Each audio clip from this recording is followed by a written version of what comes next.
Hey, how you doing? We're in the next part. I don't want to be recording. Okay, I'm just gonna do this part and then change. I realized that I'm recording on my memory card.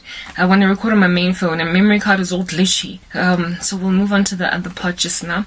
But let's just finish this part. I was explaining to you guys the Shellington in this country, the mating. It's not a mating game, whatever. It's just like they're like animals sometimes. These guys ululating and chanting and grunting the way that animals do in the wild. They don't approach you like you're a cognitive human being. They holler at you from a distance. They whistle at you. They stop traffic. They slow down. They don't have tact.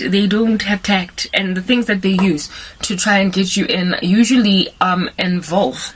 The motivation behind them doing this is their observation of the fact that you're a young girl, or you're a struggling female, in the sense that you don't have all your resources in a bunch. So if you're walking, they know you don't have a car, so they basically come up front to be like, I can be the car for you. If you are, struggling financially, if they notice in any way some kind of thing you're struggling with, they will use that as their mating strategy or their mating call in the wild. And it has been for me the biggest turnoff ever since I was a teenager, frankly, because like I said, I've always been in a little bit of want. I've always struggled with my mom's respect for the fact that I'm a kid growing up and I need stuff. So for those reasons, I've always just really resented these men who try to pounce on that, capitalize on that. Some of them of which were older than me by way too many years for me to be even thinking about them in that way.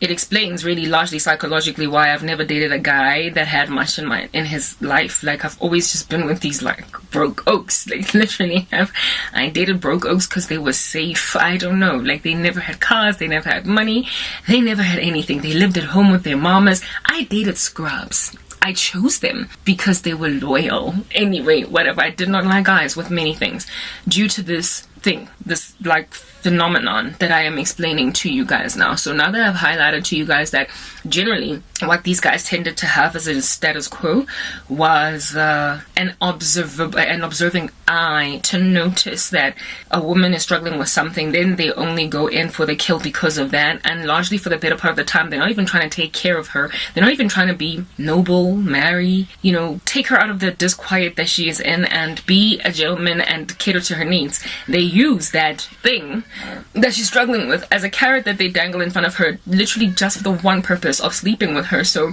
it's a savage game that I, for the life of me, could never stand.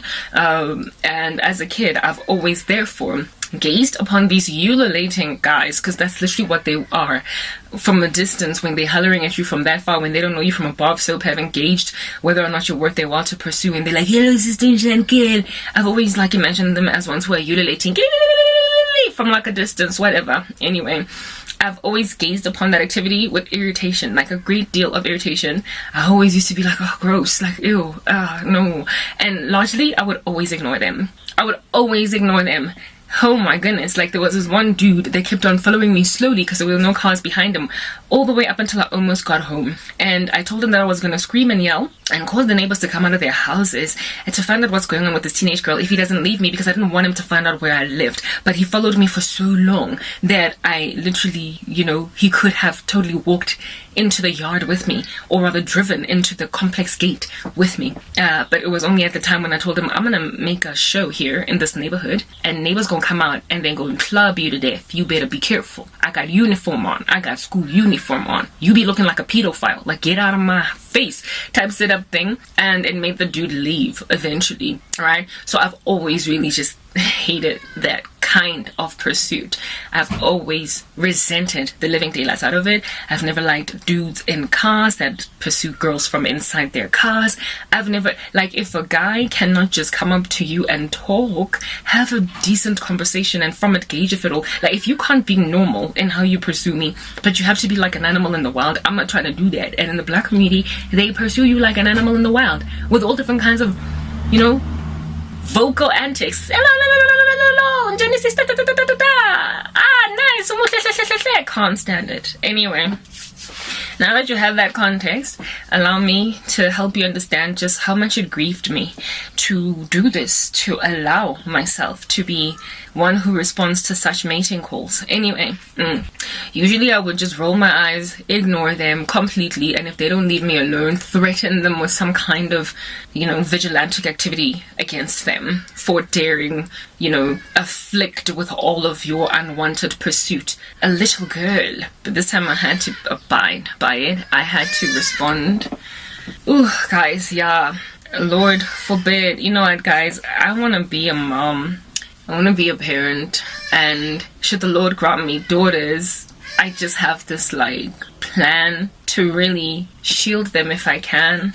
As best as I possibly can from the predators of this world, because I never was given that luxury. I want to see how a kid comes out on the other side that is naturally very gifted, that's talented, that has very much going for themselves, but that also alongside everything that they have going for themselves naturally has got the environmental support to cultivate all of their gifting and help them thrive in society. I want to see the outcomes, the difference, like a little bit of a longitudinal study over the course of a life to see what the outcome of that child is when they have all the care they need.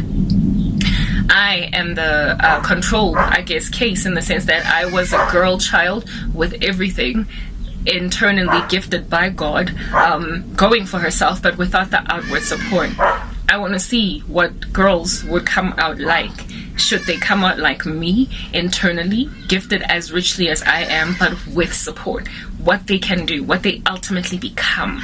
Because I am a victim of environment and not so much nature. You know that whole nature versus nurture argument, hereditary versus environmental. Like my hereditary side of things was very in a bunch, based on genes alone. I was supposed to get very far. I was supposed to marry well. I was supposed to have a really great career. I was supposed to be highly educated. I was supposed to just be able to achieve whatever it is that I could conceive in my mind to do, just in light of genes, natural gifting.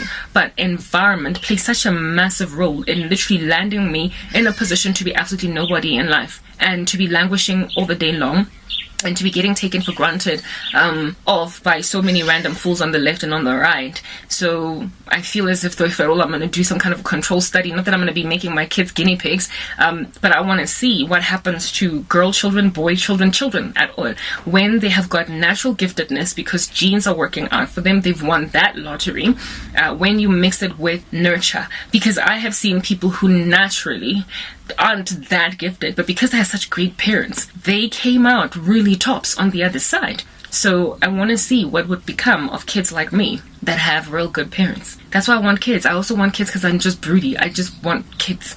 But I also want to see how my life would have turned out through my kids, because I am already a done deal. I'm already a wasted life, but I want to see what's going to happen with children that don't have such irresponsible parents. Mine were not, it wasn't just my mom, it was my dad, both of them, they just dropped the ball.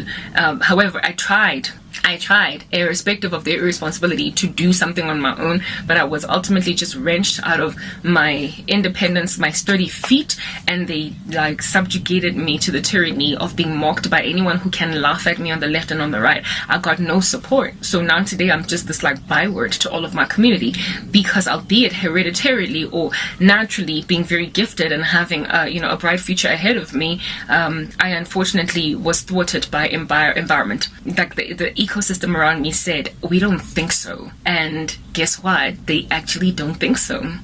Let's move to the next part and just change over this recording style, to internal storage instead of my memory card.